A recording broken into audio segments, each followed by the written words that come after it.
Hey there, it's Seb Frey here with another exciting episode of Seb Frey TV, but I gotta tell you, I'm up to here with this. What am I talking about? I'm talking about, of course, the Santa Cruz Sewer Lateral Inspection Ordinance, and there's not one of those bad boys, but there's two. There's one for the city of Santa Cruz and one for the county of Santa Cruz. And in case you haven't heard, the city of Santa Cruz and the county are now requiring sellers to do a video inspection of their sewer lateral prior to close of escrow. The sewer lateral, in case you don't know, it's the pipe that runs from the house to the city or county sewer main. The city of Santa Cruz, they only care about the section which is in the public right-of-way. So from the edge of your property line to the city sewer main, that's what they care about. The county, however, cares about the entire length of the sewer lateral from your foundation wall all the way to the county sewer main. And in some cases, that could be a very long pipe indeed. So people are being required to have these inspections done, and if it doesn't make the grade, whatever the grade is, and the city, they explain it pretty well what the grades are. The county does not do such a great job of explaining what the grades are, but if it fails to make the grade, the county or the city is going to require that the sewer lateral be either a spot repair or a whole new lateral put in.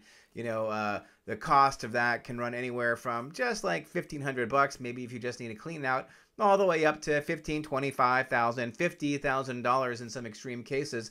And this is some serious money, right? A lot of people don't have that kind of money to put in their house prior to close of escrow, because these repairs, they must be done, in the case of the county at least, prior to close of escrow. So that's going to cause a lot of people a lot of heartburn, because it's very difficult for many people to come up with that kind of money. There's a sort of an assumption, an elitist kind of assumption, I guess, on the part of people who are in the county, that says that homeowners, they must have all kinds of money to pay for this stuff, and that, well, they might have equity. A lot of them don't have cash, and a lot of them don't even have access to credit, because in order to get credit, what do you need? You need a good credit score, and you need a low debt level already, and you need a job. Not everybody has that. In fact, not that many people have all of that in sufficient quantity where they can get like 25 grand like at a moment's notice. So this is causing a lot of problems in the marketplace right now. But thank goodness there's a Santa Cruz County Association of Realtors. Hey, did you see in the last Friday edition of the Santa Cruz Sentinel the Who's Who in Real Estate section? Did you see that? Well, maybe you didn't, because I actually bought 2 copies of the Sentinel looking to see this thing, because I paid money to be in the Who's Who, right? Kind of a scam, I guess, but I paid money to be in the Who's Who because as president of the Santa Cruz County Association of Realtors, I got to write this thing, sort of like prefacing the Who's Who section for the Sentinel, and I was talking about the value that a realtor provides, and I said that realtors provide tremendous value both inside a real estate transaction and outside a transaction to the community and sort of like the real estate ecosystem as a whole. For example, we fought against Measure M, rent control in the city of Santa Cruz, right? We were a major opponent of that. There were many other groups who were also opposed, but we certainly were right there in the fight with everybody else. And then, of course, the Santa Cruz County Affordable Housing Initiative bond, we supported that. That did not pass in November, unfortunately, but we supported that. And, when it comes to this whole sewer lateral inspection ordinance thing, right, the county realizes that there are problems with their way that they're going about implementing this. And who do they talk to?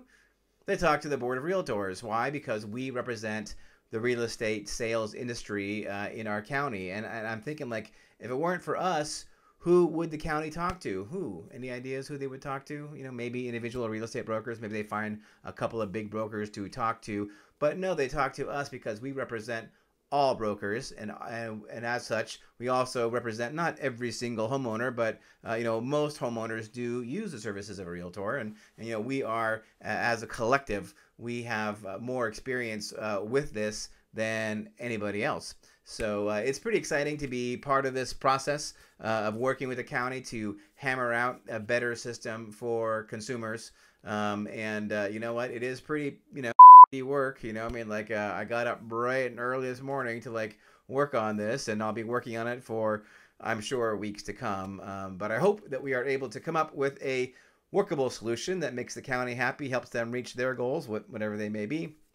And it makes it much easier for people to comply with the ordinances that have come down. So I'll keep you posted. I'll let you know how that goes. But it is what I'm working on, and I did not see myself doing this when I became president of the Association of Realtors. But, somebody's got to do it, I guess. So it should be me. And it's not only me. Don't get me wrong. There's a lot of other people working on it. But I just might be working on it a little more than the average person in the association, shall we say.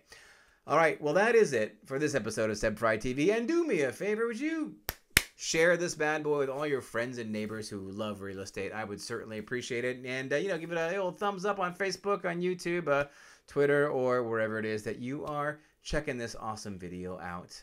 All right, that is it. I will have another episode of Seb Frey TV up for you before too long.